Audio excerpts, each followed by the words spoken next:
So Sam Altman, who used to say that AI would wipe out most jobs, now says he was pretty wrong, and he's really happy about being wrong, by the way, but that there's going to be no job apocalypse.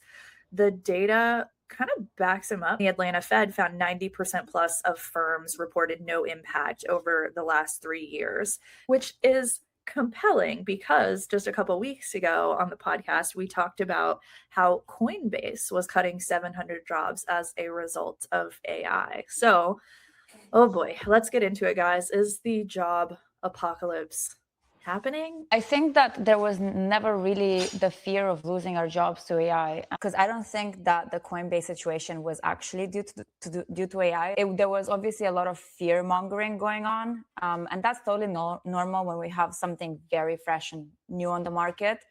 But it's very obvious that we have to see this as an enablement opportunity. So what's happening is that most people will have to learn to use AI for their jobs. Because it's going to make it, it's going to improve their workflows if they understand how to actually use AI, rather than just spending tons of money on any new trial, getting companies to spend millions on something that they haven't asked their employees, like, oh, do you actually need this? And is this going to make your job easier? So obviously those are failing for good reason. So I don't think that this was ever an actual fear for me from where I'm standing. But maybe this is good for everyone to shift their narrative from like, oh, AI is coming to take my job, to, okay, maybe if I learn how to use this from my own benefit, it's actually going to improve my life. Yeah, I mean, if you ask Dana, guys, of course, this was never a fear for her. She's using AI before AI was probably fashion. So no, but I think this news is actually helpful, as she said, to smooth the what's happening. It's me. Are you still here? We can still hear you. Because my iPhone is connected to my mom was calling, sorry, but I was saying that to shift a bit the narrative, something that I have tried to push as well, because AI are not they're like, the agents are not stealing our job, they are helping us, and if you nail it, then you just get more efficient, like a superwoman, a superman or whatever. So it's like, yeah. I love that. That line of the agents they're not here to take our jobs, they're here to help us. Your agents are your friends. There are your friendly neighborhood agents, and they're never gonna cause us any problems. I don't know. Yeah, it's maybe. I think there's a PR thing, definitely. So when Sam Altman kind of changed his tune, maybe a couple of months ago, he suddenly started saying stuff like this, like, "Oh, it's actually going to be fine," because the backlash. I mean, his house was like firebombed or something, right? Like he's got a PR problem. He's got a huge PR problem. So I think this is like by default, he's got to say it. That's one thing. Whether it's actually happening, I'm seeing a bunch of different conflicting opinions about this. Like reports about it's like people talk about Jevons Paradox, right? It's like this conversation, and I've got a whiteboard diagram to throw up here. So this is basically the look at that, AI added the Hype logo to this. I didn't even ask you to do that. That's insane. Anyway, okay. Oh no, that's on the stream. Boom. All right. So It is. Look, back in my day, we didn't generate diagrams. We made them on Canva with painstaking line placement. So Jevons Paradox is what everyone's talking about, which is this idea that you would think that if you have abundant, like coal, that you could suddenly, I don't know, you have more units of work from 100 units of coal, but so you're only going to use the same amount of energy as you did before, but just use like less coal. But it turns out that actually, when you invented coal, which is a more efficient way of generating energy or heat, you suddenly have an explosion of more people, like more coal being used and more energy being used than before. So in the same kind of way, it's like what you can do now is much more than it was before before you had AI. And so you have like side projects, you have like crazy schemes, you have loads of internal initiatives which are finished to some degree, and so it's just like the total usage and total output goes up, which is paradoxical. So it's not like there's a fixed unit of work that everyone can do. It's the same as the economy, I think. It's like you can't create wealth, you can't create value. It's like you can create a lot more value than you could before. So that just means that the total amount of value people are creating is going up. So that's kind of like the Jevons Paradox thing. Obviously, if you're not using AI to do more and be more efficient and create more interesting things, if your job is just to like take an email, read it and go, and then pass it to someone else, or like write a Word document, which you could automate, then you're in trouble. So like the analogy doesn't work for everyone, but yeah, if you are a steam engine, you're going to be fine. If you're a steam engine, you're going to be fine. Yeah, I find it really interesting how for so long we were talking about how there was this gigantic job apocalypse that was going to happen, and now we're walking it back. What's fascinating about this is that Jensen Huang just like 3 months ago said that the CEOs of these massive like AI companies and labs and everything. Hey, Lashars, what's up, confetti guy? Yeah, AI is no longer taking our jobs. We are nice profile picture, dude. I love the profile picture. Mark safe, dude. But yeah, Jensen Huang said that if we don't start talking positively and we build like a better relationship with the public around AI, that they're not going to be able to achieve all of the things that they set out to achieve. So I find the timing on this to be quite funny because on one end, you've got all of these people who are AI washing, as Sam Altman puts it, where they say that they're laying off these workers because of AI, when in reality, it's probably because of overhiring from the pandemic. And then on the other end, you've got all of this, right? On the other hand, you've got all of this, like the AI job apocalypse isn't actually happening now. Just a couple of months after Jensen Huang says, hey guys, we need to build a better relationship with the public. So if you're paying attention, you're kind of skeptical. Like, should I actually believe that this job apocalypse is not happening? But at the same time, if you look at the data and you look at how you are personally using AI as well, you can see that it's probably not going to cause a massive disruption like was being discussed by the doomers or the utopians. And what's interesting, there was somebody yesterday who conducted a study on like 2,400 companies and found that 80% of their token usage actually goes towards fixing bugs and the sloppy work that all of these LLMs are producing. So 20%, less than 20% of token usage actually goes to new features that are shipped to prod or actually goes to finalized work. But I think, guys, looking at these images as well, George, it's like, when you see these movies where like based in the history, for example, in the Industrial Revolution, where people were like very against the change, very against the transformation and evolution and revolution, and you judge them. You are like you are watching this movie and say, oh, such stupid people. I mean, and we are these people now. We are these people because we are there saying, and they are stealing our job. No, guys, embrace it. Otherwise, the car and the how do you call it in English? Where you don't need horse and carriage. No, the thing that Ford invented. Oh, the yeah, the chain. car. Oh, transmission. I don't Oh, know. Dana, no, can you he's mute talking yourself? about the like factories, like the process that he used to create Exactly. cars. Yes, manufacturing. Yeah, this would never have been invented because people were like, we will be fired because we are not needed anymore. I mean, it's something that may happen, but it's part of the game, and we need just to Well, reset that's it. where we stand, in this thing. How many cars were made? Like, how many Ford Model Ts were made before they?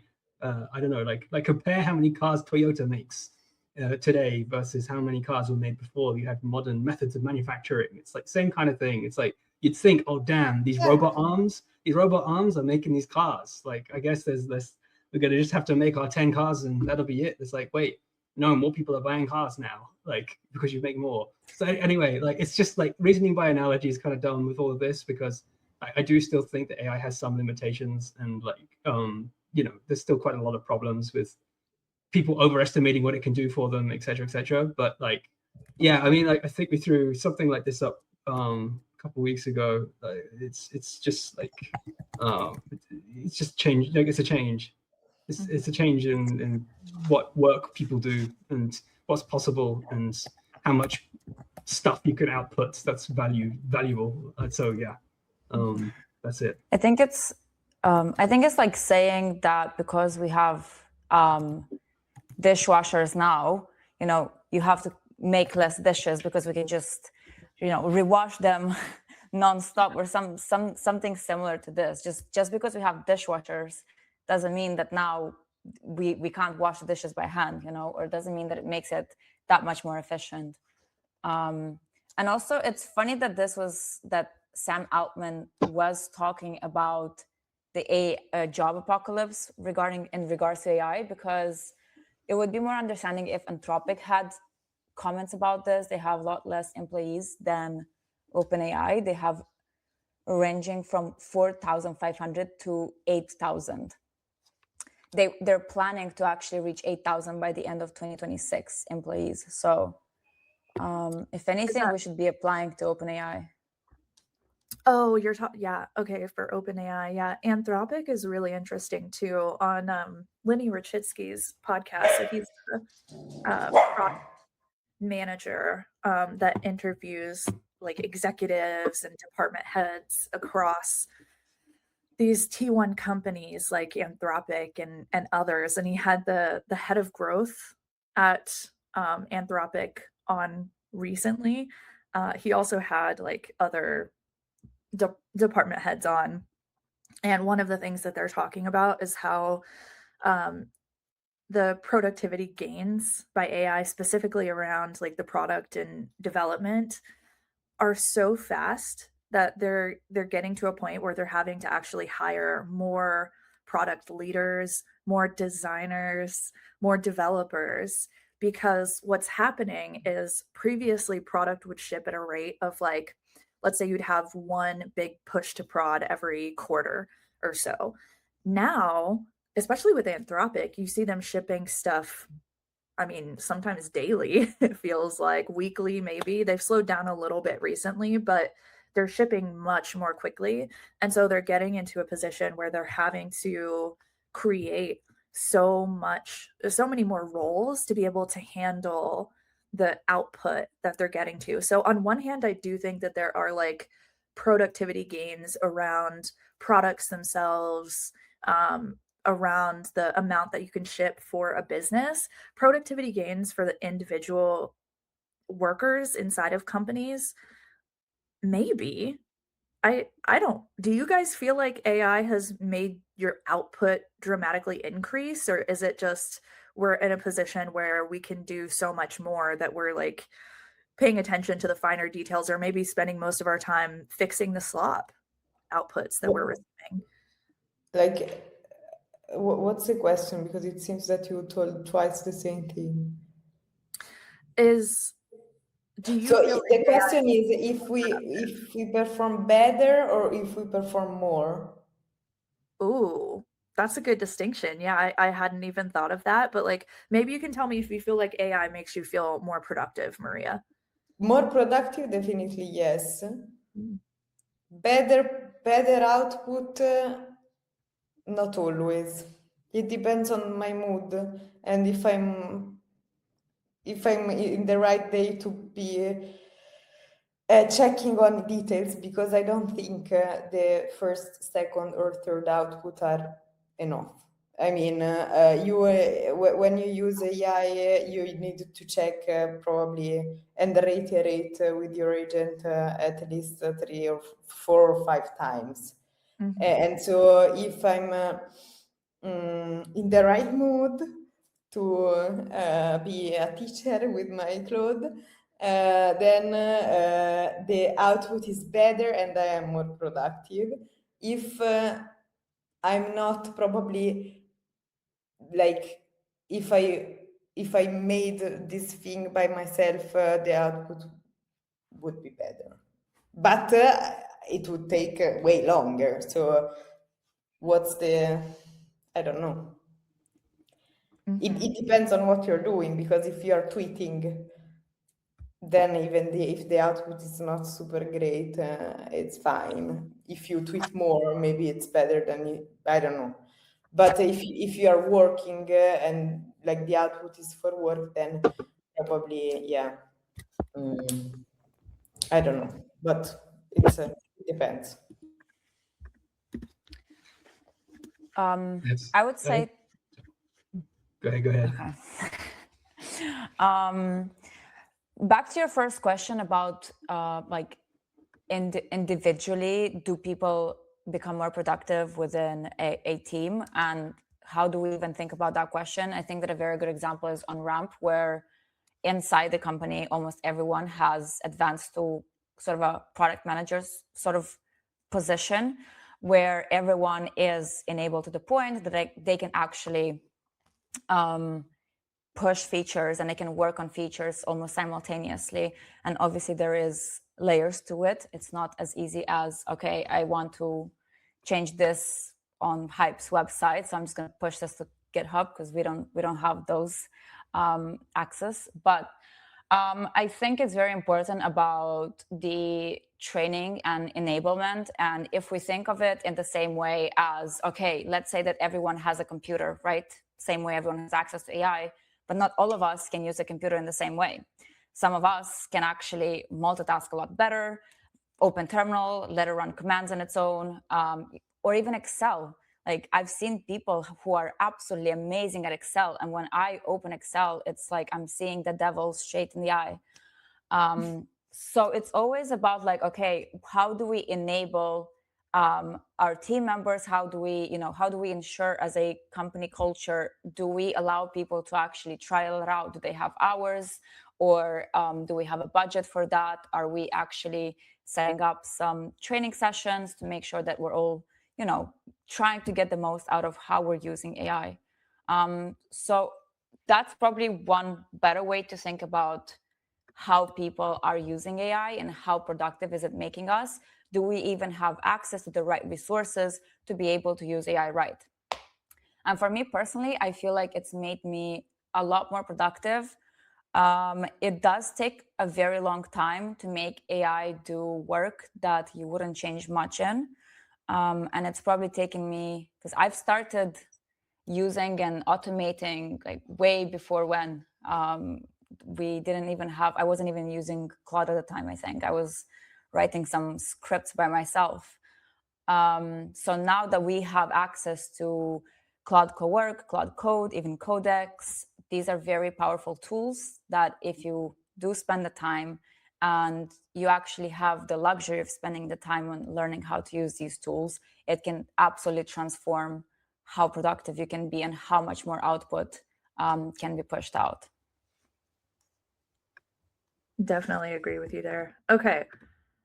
So job apocalypse not happening. Things that we love to hear as people who are working.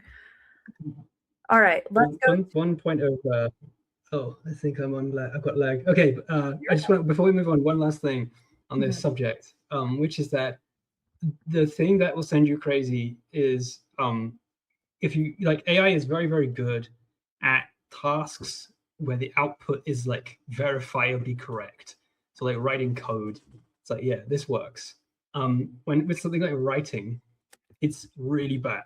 And like I've been going crazy with this. I'm like, is this a skill issue? Am I just like not prompting this well? Am I not giving good enough examples? But there's this really interesting tweet I dropped in the chat from a dude called Ethan Mollick. Anyway, I think he's a professor at Wharton. So like he does do good tweets.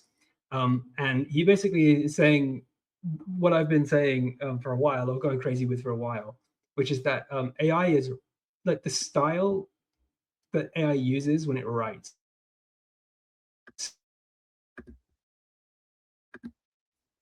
to get to change the style of how AI writes. There's some very obvious tells which are quite difficult to figure out. Like the AI specifically, things like it's linear, so everything it writes. You know, when a human writes, sometimes you'll like jump between different contexts and you tell a story. Like, you know, maybe there'll be like a flash forward or a flashback. AI can't do that. It doesn't know what it's going to write next until it's written it in some way. So there's some element of you can just tell straight away just because of the way it structures the writing. So what I found, what people used to do with coding before like November last year with AI is they chunk it up.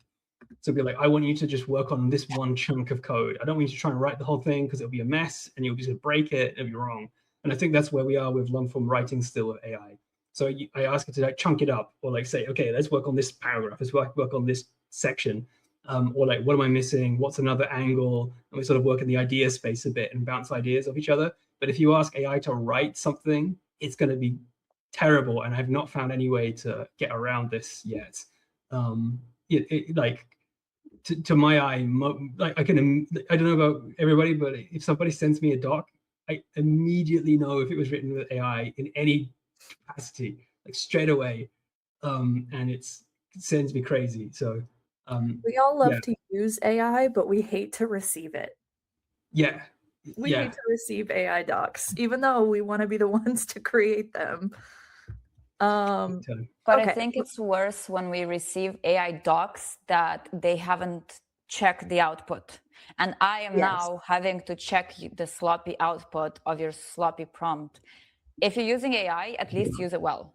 Yeah, I don't hate receiving AI if it's well done. For example, I can George, for example, like I know that whatever he sends me is some it's AI stuff, but it's not a bad AI out. I don't care. Like as soon as it's well done, as Dana said, like also Dana. She uses a lot AI and the rest of my team because I asked them to do it, so I'm happy if they do it. The point is, as Dana said, what pisses me is recognize AI, you know, like while reading thinking this is just AI, you know, like it's just the first output that they received with the fucking AI and they didn't put anything on top of it. So it's not the AI itself, it's the first or second, it's the AI without our touch. That's the pissing. Yeah. Definitely. It's rude. To generate something and send it without reading it is very rude, and I don't like it. So, yeah. I would like to receive an AI doc that the person stands behind every single sentence that's in there because they've looked at it at that level of depth, which happens a lot of times, but sometimes it still doesn't. Okay, we yapped about this one for a long time. We have to move on to our next topic, or we are only going to have one topic for this episode. So let's get into the next one, which is Robinhood letting you use AI to trade your money. So May 27th, Robinhood launched agentic trading in beta.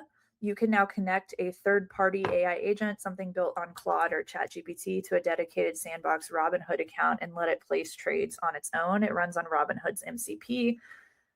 The there's this like agentic credit card that lets an AI make purchases up to a set limit. This comes right after Robinhood's crypto revenue dropped like 50% in Q1. So, dear panel, would you guys let AI trade your money? Are we bullish or bearish on this?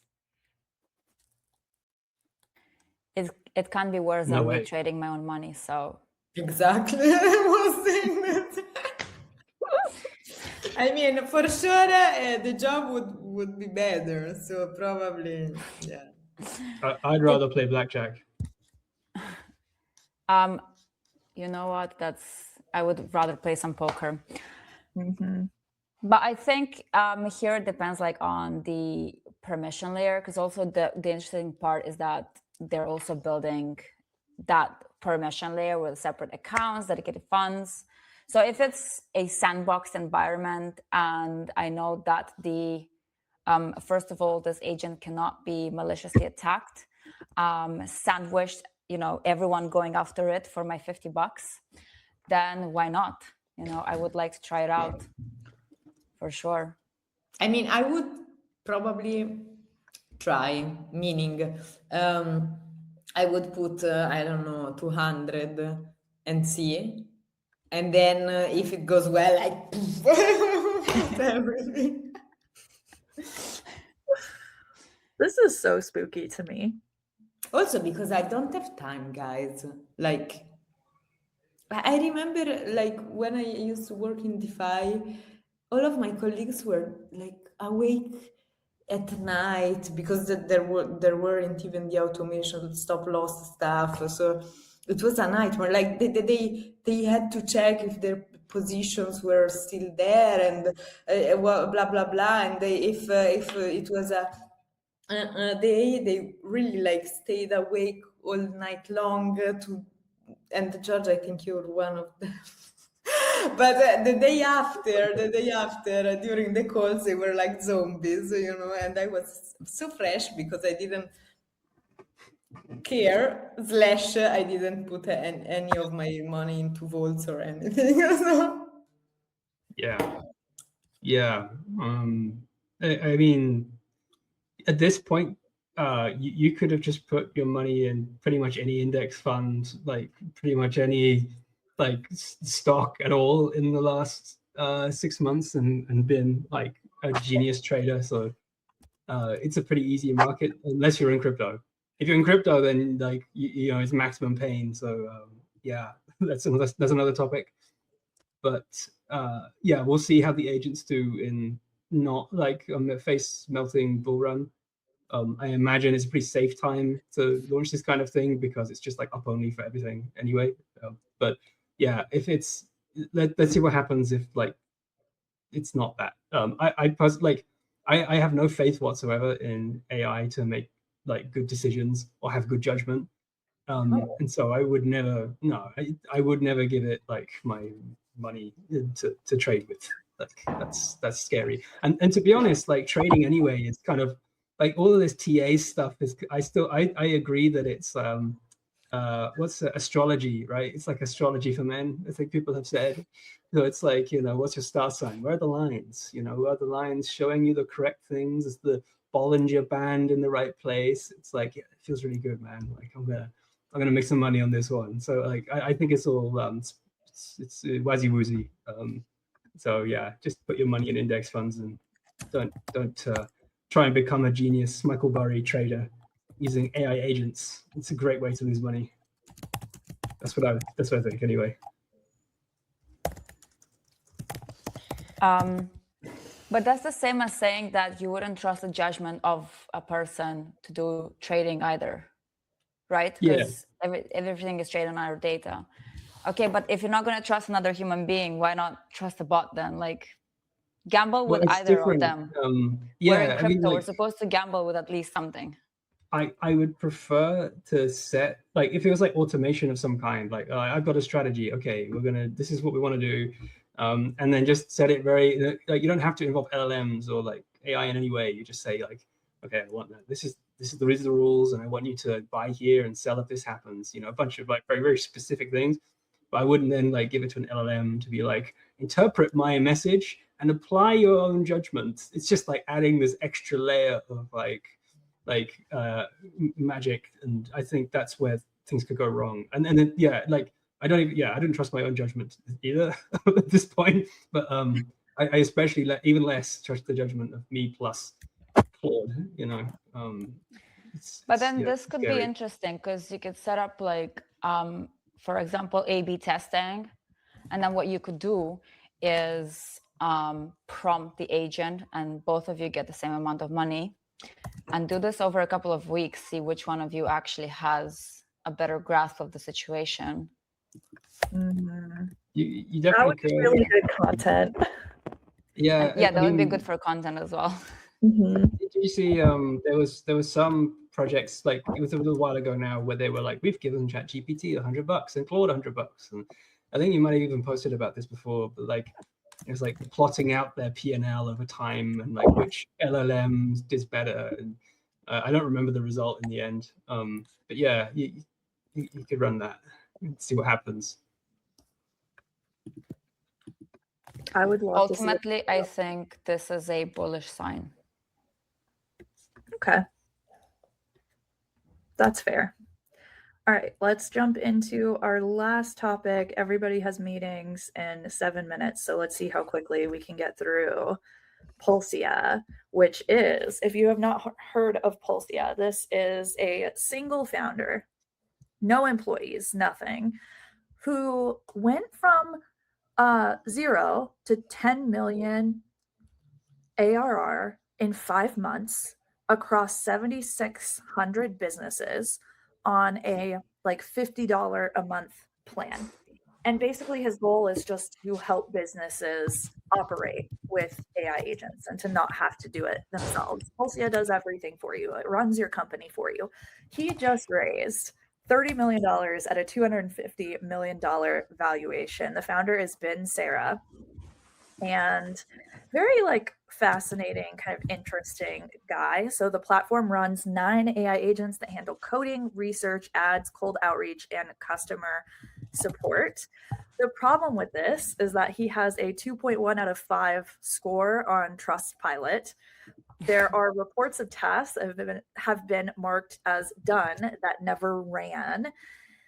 And he has an X account posting hundreds of low engagement tweets per day. So he's been open about the quality being rough, but says that it improves weekly. Some people are saying this is the future, and some people are absolutely roasting Ben on X because they say the output of the product is just not even close to being there.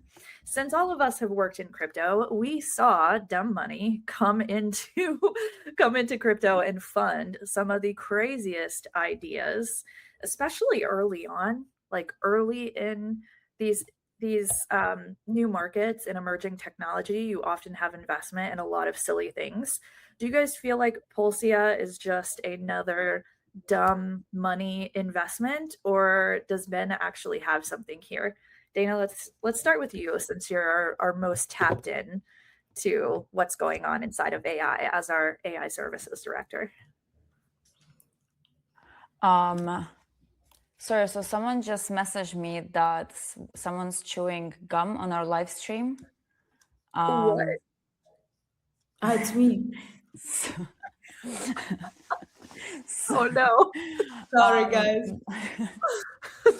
I can't hear it. I don't know. Okay, cool. I couldn't even hear it, but I got a message. Yeah. I couldn't tell at all.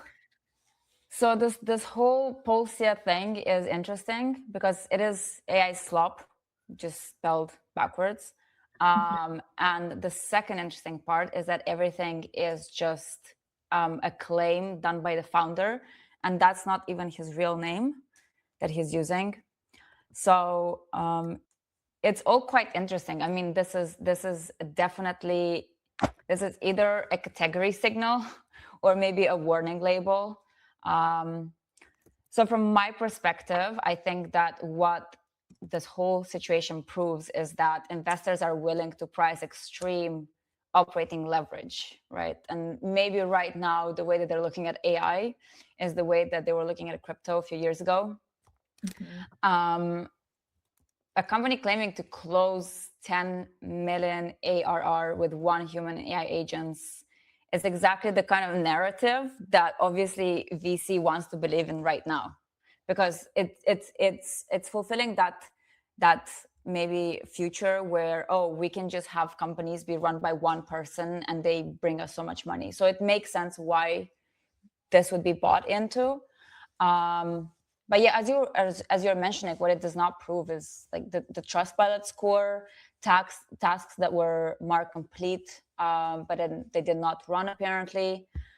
There's low quality support. So all of these issues, it just proves that customers aren't happy. I don't see how this raised so much at this point in time.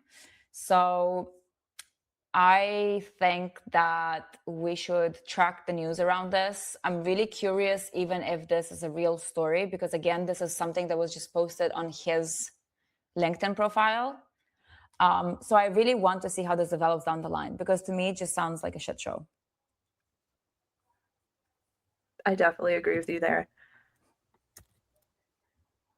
I had a friend who was using Pulsea. Actually, I was just checking because I remember he shared it with me at some point. It was in March, and he'd started an AI company on Pulsea to see like what it was, like what's the deal.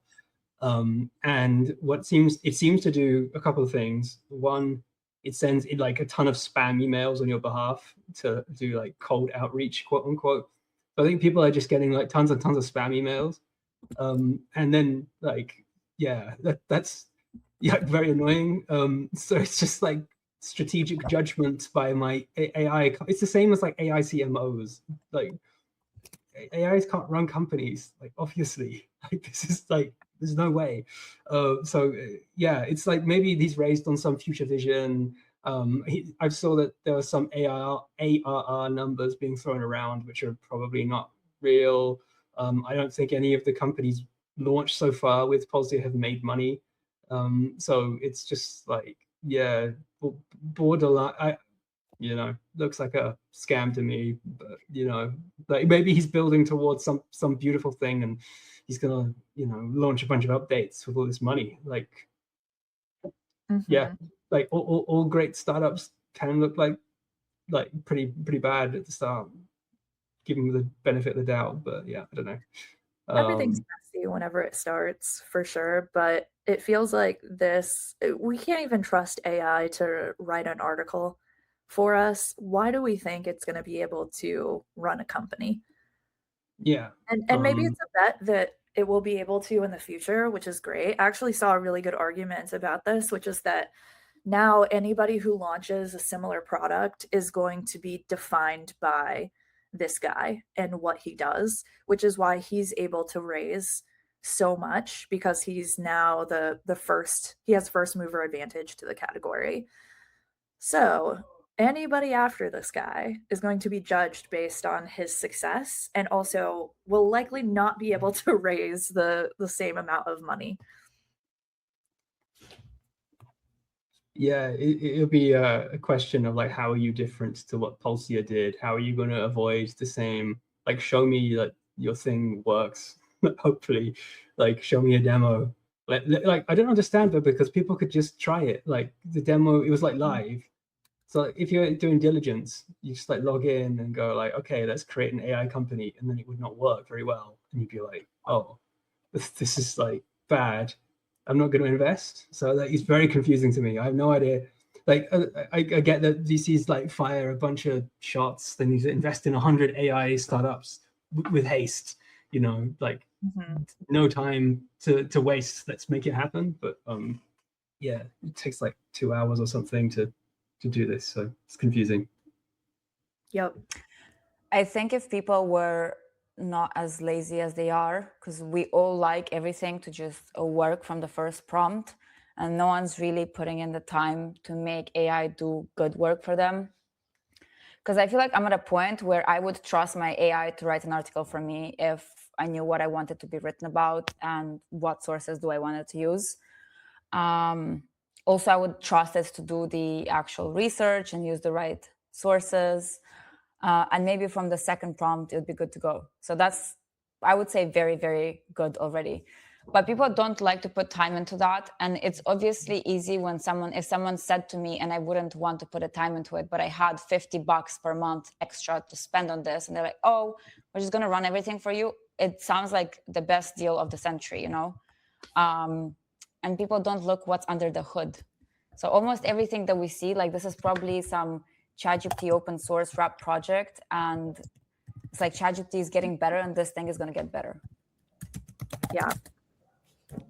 It definitely will. I'm excited to see like where it ends up, but unsure if it can reach the level that he's really hoping for. But maybe I will be pleasantly surprised, like our boy Sam Altman.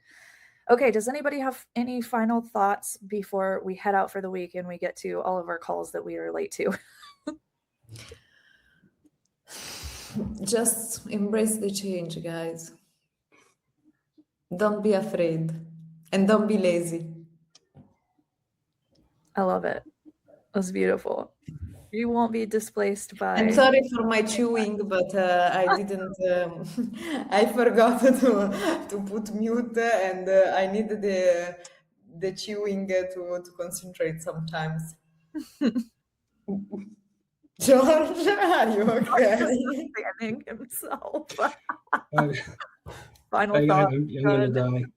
My final thoughts are just the ice cold water, a swimming pool, and a beautiful spot on the beach, shaded with the cool breeze. That's my final thoughts. That's all I can think about. So yeah, stay safe if you guys are in Europe. Thank you so much for coming to What's the Hype episode 7. Appreciate you guys. We'll see you next week. Bye. Bye.